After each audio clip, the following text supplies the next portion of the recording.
కృష్ణకు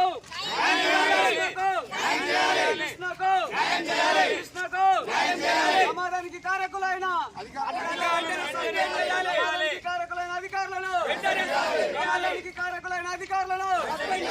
ఆర్టిజన్ల ఐక్యత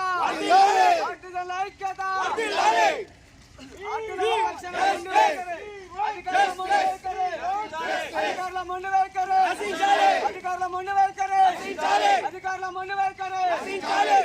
మొండి వైఖరి We want justice. కానీ ఇక్కడ జరుగుతున్నటువంటి ప్రతి సంఘటన కూడా వాళ్ళకి తెలుస్తాయి, తెలవాలి కూడా.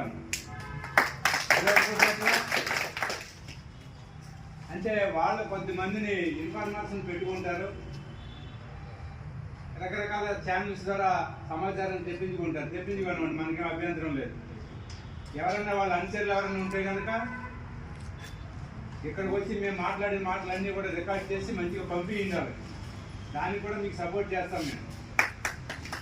కానీ ఒక్క విషయం మాత్రం మనం చెప్పాలి, ఈ రోజున జి కృష్ణ మృత్యువుతో పోరాడుతున్నాడు.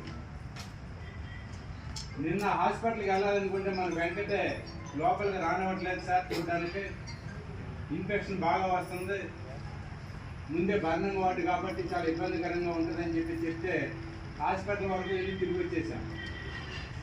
ఈరోజు నేను వెంకటని అడిగాను కండిషన్ ఏందనేది.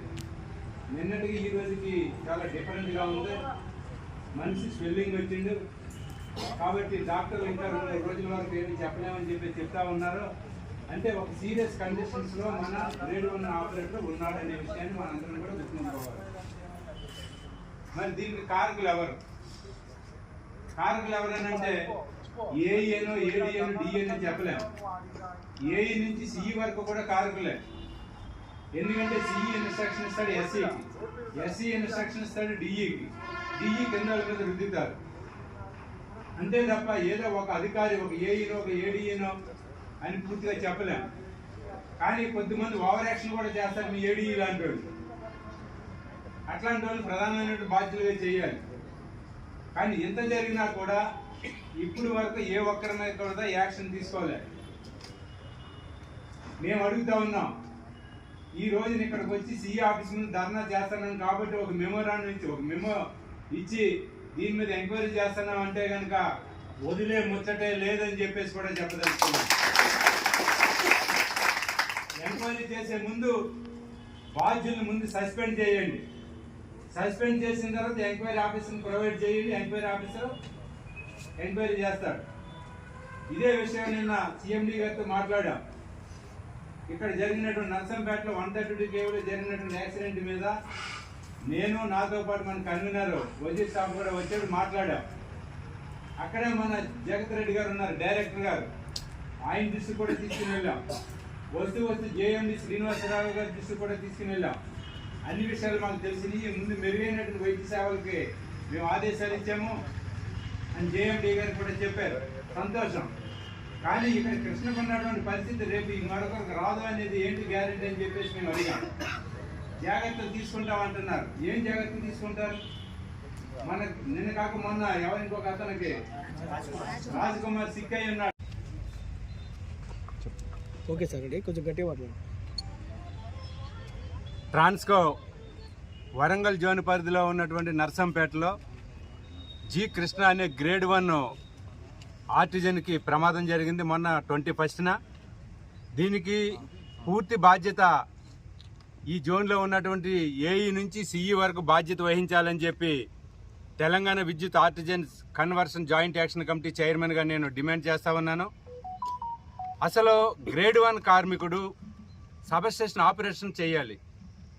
132 కేవీ కావచ్చు, 220 కేవీ కావచ్చు, 400 కేవీ కావచ్చు. అట్లాంటి ఒక ఆర్టిజన్ కార్మికుడిని, గ్రేడ్ 1 కార్మికుడిని బస్ బార్ పైకి ఎక్కించి పెయింటింగ్ లేపిస్తూ ఉన్నారు. అంటే డిప్లొమా చదివినటువంటి క్యాండిడేట్, అటువంటి క్యాండిడేట్తో పెయింటింగ్ వేయించడం అంటే ఇక్కడ ఉన్నటువంటి సిఈ గారు ఏం చేస్తున్నాడు, ఎస్సీ గారు ఏం చేస్తున్నాడు, డిఈ, ఏడీ, ఏఈలు ఏం చేస్తున్నారని చెప్పి జేఏసీగా మేము ప్రశ్నిస్తూ ఉన్నాము. ఈ ప్రమాదానికి అసలు ఈ సబ్ ఇంజనీర్ ర్యాంక్ ఉన్నటువంటి ఈ కార్మికుడు పైకి ఎక్కాల్సినటువంటి అవసరం లేదు. కానీ బలవంతంగా నిర్బంధంగా పైకెక్కించారు. ఎక్కనో ఈ పని నాది కాదు అని అంటే డ్యూటీ నుంచి సస్పెండ్ చేస్తాను, రిమూవ్ చేస్తానని చెప్పేసి బెదిరిస్తూ ఉన్నారు. కాబట్టి ఈ జరిగిన ప్రమాదానికి కృష్ణ 70% మొత్తం కాలిపోయాడు. నిన్న యశోద హాస్పిటల్ మల్కపేటలో ఉన్నటువంటి యశోద హాస్పిటల్కి పోయి చూసి వచ్చాము. డాక్టర్స్ లోపలకు వెళ్ళడానికి కూడా పర్మిషన్ ఇవ్వలే. డాక్టర్స్ని అడిగితే 70% కాలిపోయాడని చెప్పారు. అంటే 70% కాలిన తర్వాత ఆ క్యాండిడేట్ యొక్క మృత్యుతో పోరాడమే తప్ప అది ఏ రకంగా బయటపడతాడనేది కూడా మాకు కూడా అనుమానంగా ఉంది. దీనికి పూర్తి బాధ్యత అయినటువంటి ఏఈ కావచ్చు, ఏడీఈ కావచ్చు, డిఈ కావచ్చు, వీళ్ళ మీద వెంటనే సస్పెండ్ చేయాలి, తక్షణమే పోలీస్ కేసు పెట్టాలి. లేనిపోని పక్షంలో మా జాయింట్ యాక్షన్ కమిటీ మొత్తం రాష్ట్రంలో ఉన్నటువంటి అన్ని సబ్ స్టేషన్స్ దగ్గర అన్ని సీఈ ఆఫీసుల ముందు పెద్ద ఎత్తున ఆందోళన చేయడానికి మేము సిద్ధపడతాము. అటువంటి పరిస్థితి రాకుండా నిన్ననే ట్రాన్స్కో సీఎండీ గారి దృష్టికి కూడా తీసుకుని వెళ్ళాము. అట్లాగే జేఎండీ గారి దృష్టికి తీసుకుని వెళ్ళాము. డైరెక్టర్ జగత్ రెడ్డి గారి దృష్టికి కూడా తీసుకుని వెళ్ళాము. ఈ రకంగా వెంటనే చర్యలు తీసుకుంటామన్నారు. ఈ రోజు జాయింట్ యాక్షన్ కమిటీ నాయకులుగా మేము ఇక్కడికి వస్తున్నామని తెలిసి సీఈ గారు ఎస్కేప్ అయ్యాడు. ఎక్కడికి పోయాడో తెలియదు. ఎస్సీ గారు ఎస్కేప్ అయ్యాడు. ఈవేళ ఎస్కేప్ కావచ్చు, రేపు ఎస్కేప్ కావచ్చు. ఎప్పుడైనా కూడా సీఈ గారిని ఎస్సీ గారిని పట్టుకుంటాం, నిలదీస్తాం. భవిష్యత్తులో కూడా ఎవరి పని వాళ్ళు చేయాలి. గ్రేడ్ 1 వాళ్ళు గ్రేడ్ 1 పని చేయాలి, గ్రేడ్ 2 వాళ్ళు గ్రేడ్ 2 పని చేయాలి, గ్రేడ్ 3 గ్రేడ్ 4 వాళ్ళు పని చేయాలి తప్ప ఒకరి పని ఒకరు చేసే పరిస్థితి, నిర్బంధంగా పనిచేసే పరిస్థితి రావద్దని చెప్పేసి మేము ట్రాన్స్కో సీఎండీ గారి ద్వారా ఇక్కడ ఉన్నటువంటి సీఈకి, ఎస్సీకి, డిఈలకి హెచ్చరిక చేస్తా ఉన్నాం. రాబోయే రోజుల్లో మరింత ఈ పోరాటాన్ని ఉధృతం చేస్తాము. తక్షణమే కృష్ణకి న్యాయం చేయాలి, మెరుగైనటువంటి వైద్య సౌకర్యాలు అందివ్వాలి. లేని పక్షంలో కనుక అట్లాగే ఆ కార్మికుడు కోలుకుని మళ్ళీ డ్యూటీకి పోయే వరకు కూడా వేతనం కట్టివ్వాలి. దీంట్లో ఏ చిన్న